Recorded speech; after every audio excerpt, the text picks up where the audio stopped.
Olá! Hoje a nossa conversa vai girar em torno da evolução da tecnologia na educação, sabe?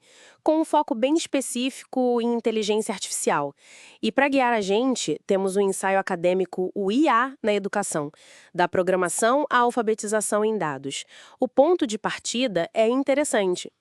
O ensaio mostra que, até pouco tempo atrás, aqui no Brasil, o papo era muito sobre aprender a programar. Era visto quase como o ápice da autonomia do estudante. Só que o jogo virou, né? Com o avanço da IA, do tal Deep Learning e essa avalanche de dados, o Big Data, a coisa ficou mais complexa. Então, a nossa ideia aqui é tentar entender essa transição, por que ela aconteceu e por que ela é tão crucial agora. Exatamente. E essa mudança, ela é tão palpável porque a IA, bom, ela está em tudo quanto é canto hoje.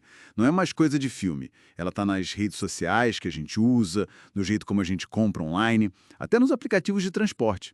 E esse boom todo, ele vem de uma combinação de fatores, né? Técnicas como Deep Learning, a quantidade absurda de dados disponíveis, o tal Big Data, e, claro, um poder de processamento que a gente não tinha antes, como o das GPUs. De forma bem simples, IA é basicamente sobre criar máquinas que fazem coisas que antes só o cérebro humano fazia. Certo, então vamos tentar desenrolar isso.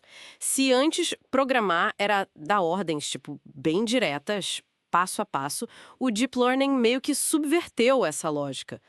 É mais ensinado que mandar? É isso? É por aí. A lógica meio que se inverteu mesmo.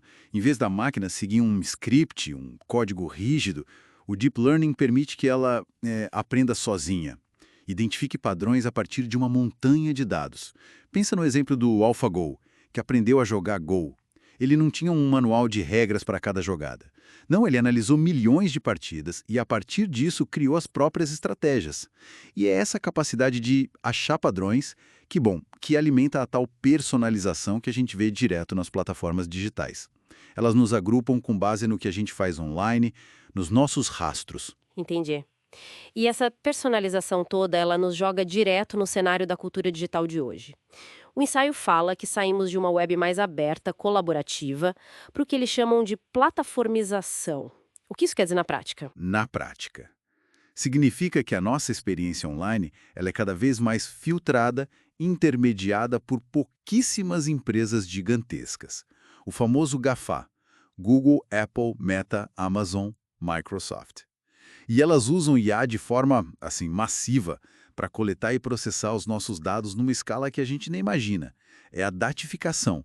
Muitos serviços parecem de graça, né, mas a gente paga com os nossos dados. E aí surgem questões éticas bem sérias que o material aponta. Tipo, a opacidade, a gente não sabe como os algoritmos tomam decisões, e os vieses que podem aparecer nos resultados.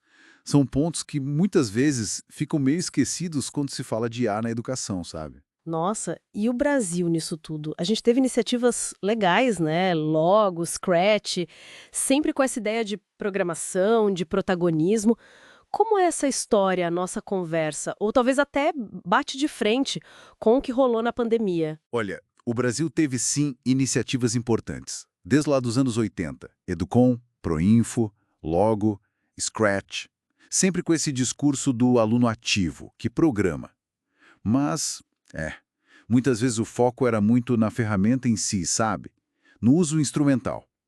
Aí veio a pandemia e, bom, acelerou de um jeito brutal a adoção das plataformas das Big Techs. Google Classroom, Microsoft Teams, todo mundo usando. E essa migração super rápida, ela aconteceu muitas vezes sem uma discussão mais profunda sobre privacidade, sobre o uso dos dados de alunos, de professores.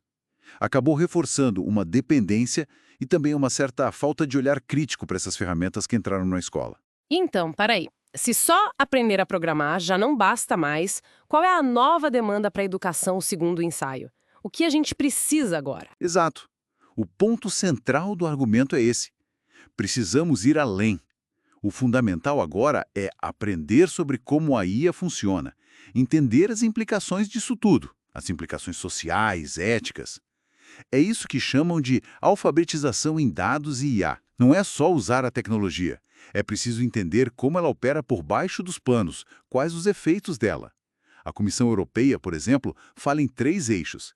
Aprender com a IA, ou seja, usar as ferramentas, aprender sobre a IA, como ela funciona mesmo por dentro, e aprender para a IA, que é entender os impactos éticos, sociais. Essa visão mais completa, ela ainda está engatinhando nas nossas políticas educacionais, como a BNCC.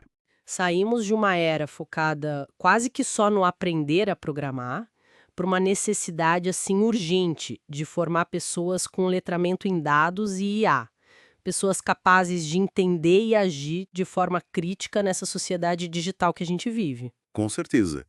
Entender a lógica por trás dos algoritmos, como nossos dados são coletados, para que são usados, e até os modelos de negócio dessas plataformas gigantes.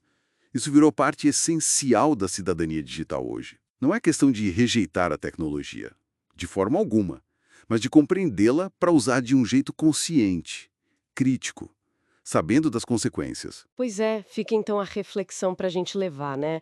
Como que a gente garante que a IA na educação vá fortalecer a formação cidadã, o pensamento crítico e não só otimizar processos ou servir a interesses de mercado?